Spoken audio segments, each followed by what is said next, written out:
I'm Barbara Mueller, and you're in for a treat today. You might actually learn how to deal with things through a diplomat's point of view. Imagine, today we're going to talk about what is diplomacy? What can we use from the diplomacy that our guest Stanley Harsha is going to talk about? Stanley Harsha, I have been studying him for the past 24 hours, and I'm thinking, boy, are we lucky that we get to interview and talk to him. I'm Barbara Mueller. You're listening to peacepodcast.org for peace, mutually assured survival, and happiness. Mutually assured survival. If we could actually believe that's possible, think about the diplomacy that would take to make that happen. Stanley was a diplomat for over 30 years. His experiences were in the Asian affairs. And during his years, he was also an executive director for the Fulbright Scholarship Board, and as a senior educator and cultural policy advisor to the U.S. State Department, advising Secretary Clinton and the pivot to Asia. I guess that's what it is called. His currently acclaimed book is called Like the Moon and the Sun, The Story of Culture, Religion, and Politics in Indonesia through the eyes of a former U.S. diplomat. You know, I went on Amazon and I looked at his book, and then I read the paragraphs underneath. Now, today you're going to hear the basic elements of diplomacy. But if you want to really get to know diplomacy, buy the book. And it's called Like the Moon and the Sun. And be sure you go on Amazon and check out the bio. So I said to Stanley, what do you think we should do? And what would you like to devote the rest of your life to? And he said, I want to devote my life to peace building, and to create that world that works for all. And I said, thank you. Stanley Harsha, thank you for joining us today. Thank you, Barbara. I'm so delighted to have met you and that you invited me today. Well, you know, I really felt that our almost 100 podcasts needed somebody who had that experience, the experience of diplomacy in situations where we think there are no solutions. And so diplomacy steps in. So let's just start with what we started to talk about today. Peace. What is peace to you, Stanley? So peace to me, well, you have inner peace, and then you have peace in society and communities. And of course, you have to have inner peace. Everybody has to have inner peace in order to project broader peace. So that's one important element. And to me, it's peace is communities, individuals, families, nations being able to live peacefully, tranquilly, with prosperity, with freedom, and to be able to have contentment and joy and happiness. That's peace. That's wonderful. And it truly is the reason that I am doing what I am doing, because I truly believe that there's so much peace on our planet. When we go to a stop sign in the United States, people stop. That's peace to me. When I'm in a grocery store and the clerk says, how are you? To me, that's peace. But let's go to conflict now, Stanley. You know, you've been in the conflict zones. You've been there to kind of figure out why these societies have these conflicts. What is the basic cause of conflict today? Or when you were in the diplomat corps? I mean, the conflicts that I've been directly involved with or exposed to or dealing with have been mostly caused just by greed and power. So whatever the immediate cause was, one person hating another, people attacking each other, one religion attacking another, one tribe attacking another. There was always an element of economic greed and political power behind that. So there was always an actor behind that. But at the same time, there was always like a cultural divide. There was usually involved some sort of bigotry towards the other one. Usually especially the majority, the ones who have the power, creating negative stereotypes, and then lack of empathy and communications on both sides. So that's been an important underlying element. And then more broadly speaking, there's just ideological causes of war, like the Cold War, the war against terrorism, um, the war in Ukraine, and so forth. Well, the war in Ukraine is an interesting one because I believe that the power is part of the problem. Who has the power? And then why don't the people have the power? So let's talk about this. Some of the most important elements of ending conflict, what are they?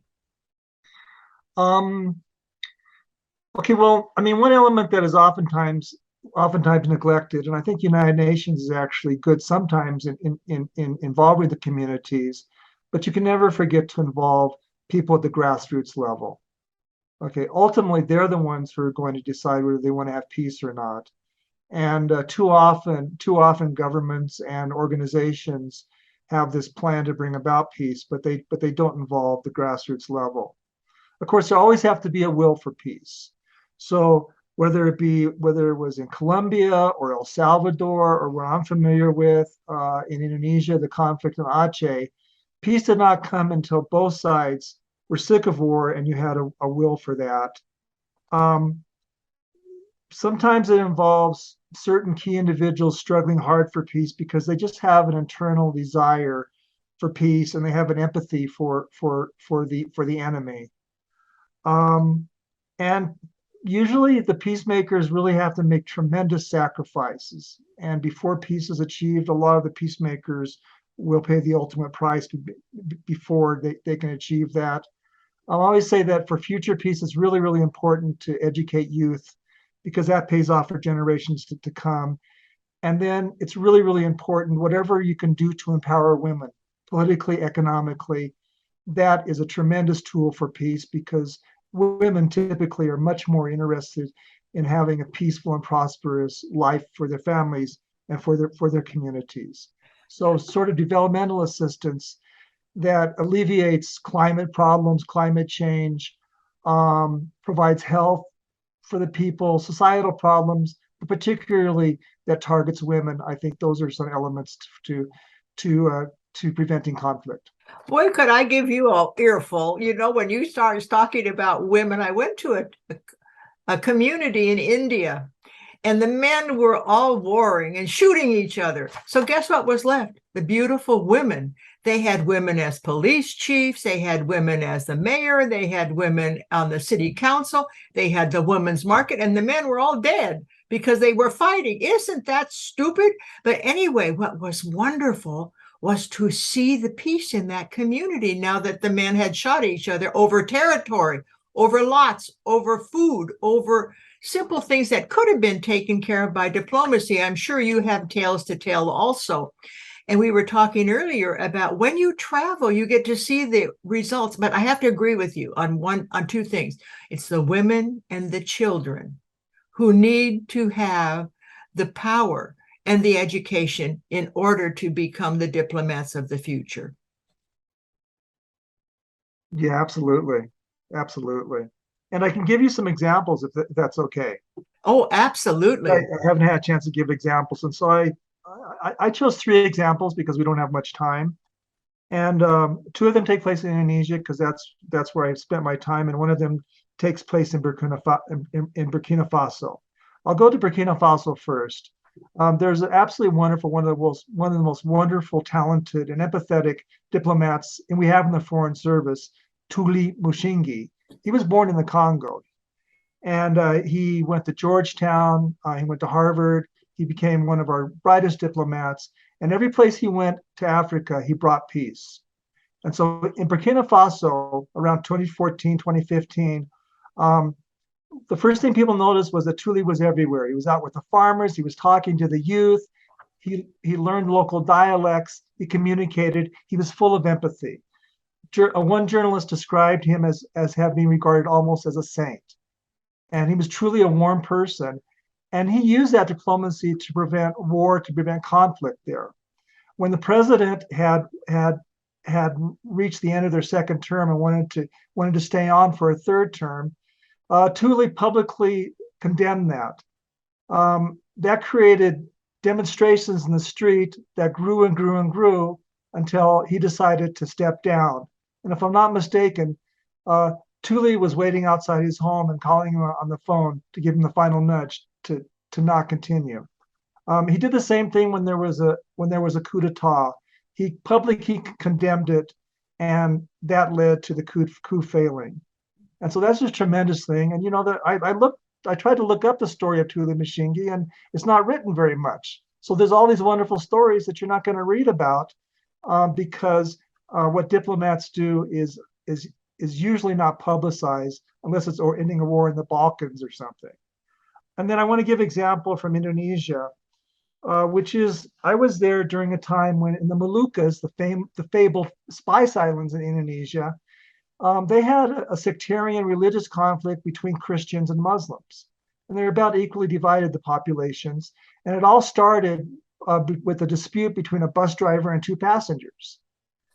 And it continued with thousands of persons being killed on both sides, and the war going on and on for years. And then it subsided, and in 2006, when I was there, it sparked up again by elements that wanted to create war. These were elements that wanted to create war. They wanted to have conflict between Muslims and Christians. Well, here's how it ended.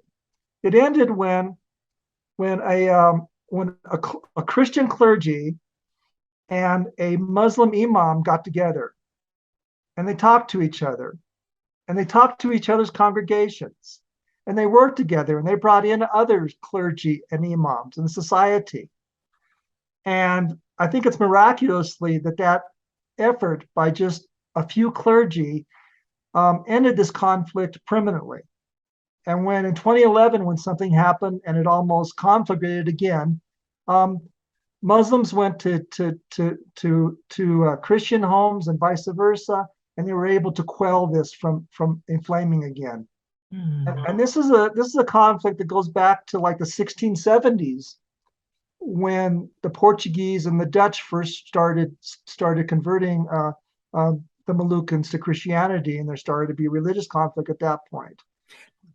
That is an amazing story. And the two things I pulled from that are empathy and conversation. To have the conversation with the people who could be enemies before they become enemies. And I have to tell you, Paula Garb, I just interviewed her, and she went into Russia, to Georgia, to try to solve some of the quarrels that were happening. And you know what she told me? It's impossible to solve a war after it starts or to get friends again because the wounds are so deep. And she said the only way to really have a world that works for all is to prevent war with conversations, just the story you told me. And she is a trained mediator for after war, and she's already getting ready for this Ukraine-Russian diplomacy. Yeah, so I like to add something because there's a third story, and so it is almost impossible to start wars after they started, but wars have ended, deep, with lots of bloodshed on both sides, and I was in Indonesia. I was in Aceh, very, very deeply involved in Aceh, and that war ended after the tsunami that occurred at Christmas time in 2004. Okay, both sides were tired. Both sides had indicated that they were really, really ready to seek peace. But it took a tsunami killing 100,000 people, which both the government of Indonesia, which was fighting the Acehnese rebels, took it as a sign of God, took it as a sign that we can't take this anymore. And there were people in civil society in Aceh that were ready to step in, that had been working towards peace. And the president of Indonesia and the vice president at that time, they were genuinely wanted to bring about peace. Of course, the army didn't want peace because they were just getting rich off of it. And then at that time, the former president of Finland, Mari Antisari, he was there at the time. He had just been asked to just before the tsunami to be a mediator. And within a few months, after 50 years of civil war, they achieved peace. This is a story that needs to be told. It almost needs to be told in a picture book to show the warring factors, and then to show the president of Finland and show how people reach the peace. We don't have stories like this. This is a story that needs to be told. You know, we always hear about all the war and the tragedies that are happening daily, but we don't hear about the stories of people who actually solve these problems. So I'll give you a task. I want you to put this story in some form so that we can put it on a issue magazine. You know about issue. Yeah. Okay. That's how I do my community magazine. I just have my brand new one just came out. And then we can have people read these stories with pictures that you have, I'm sure, in your cameras. So let's just really talk about what we can do to do just exactly that. Have the empathy in the conversation so that we can end these civil wars and any wars. Yeah. Well, I'll tell you what inspires me to do that. It's actually Rotary. It's actually my conversation with you and with Jim Halderman. Rotary Action Group for Peace, and I only joined Rotary a year and a half ago. Rotary Action Group for Peace has inspired me to work on peace building. I've been doing interfaith dialogue and educational exchanges and so on, but I want to get back to peace building, and I see Rotary as a vehicle.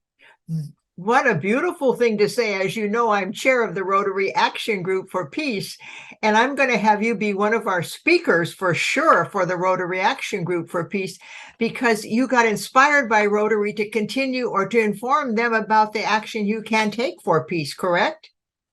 Yeah, you guys are inspiring. Rotarians are just inspiring, and Rotary Action Group for Peace, all the things you've been doing to educate me to actually get me back to my origins, so to speak. Oh boy, does that make my heart feel good. You make me feel like the work that I've been doing for the Rotary Action Group for Peace has a follower and will follow through with the peace that our planet needs today. And if you go to RotaryActionGroupForPeace.org, you will find all kinds of projects. There's 3 Clicks for Peace by Brian Farr. There's the Primer for Peace and all of the Peacebuilder clubs. I never expected to be so excited about Rotary until I started looking at what we can do. 35,000 clubs. If we make peace the cornerstone of every club, and you have to explain what you're doing for peace these days, we might have peace on the planet. We didn't do this in Conifer. I joined Rotary. I co-founded this with somebody else a year and a half ago, and yet our Rotary Club here is so motivated by what we're doing. We're going to do a course. We're going to take a course on nonviolent communications.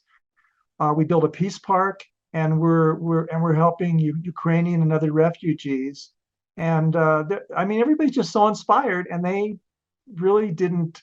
I had to explain to them what peace building was in Rotary at the very beginning. And to you, what did you say? Peace building is building that community of peace, taking your own efforts, and please go on. So they were skeptical only because they had so much going on, as Rotarians do, and they didn't want to take on something else. It's hard to say exactly what I said because it's complicated. But I just took the main points off the Rotary Action Group for Peace. Well, so thank you. That's what I did at the time. Thank you. And I love our title, Rotary Action Group for Peace. You think about that. And I do believe Rotarians want peace. In their heart of hearts, they want peace. And I do believe that what we do makes a difference. And I do believe that we are each part of the peace puzzle. In fact, one of your questions here talks about what is the impact that an individual person can make? Look at you, the impact of an individual person for peace. So there's so many examples. I just chose a few stories today, but there are countless examples of what individuals. Okay, I'll give you an example for myself, something I'm happy with. I with a former Indonesian ambassador to Washington, D.C., a good friend of mine in Indonesia. He started a project called 1,000 Abrahamic Circles, and so we identified local leaders of Islam, Judaism, and Christianity from 3 different countries, and the 3 local leaders traveled with each other for 2 or 3 weeks and stayed in each other's homes. Oh, They traveled from Denver to Serbia to Indonesia, for example. And I can't tell you, it met its objectives because after that, all those persons, they broke down so many stereotypes. They created such empathy.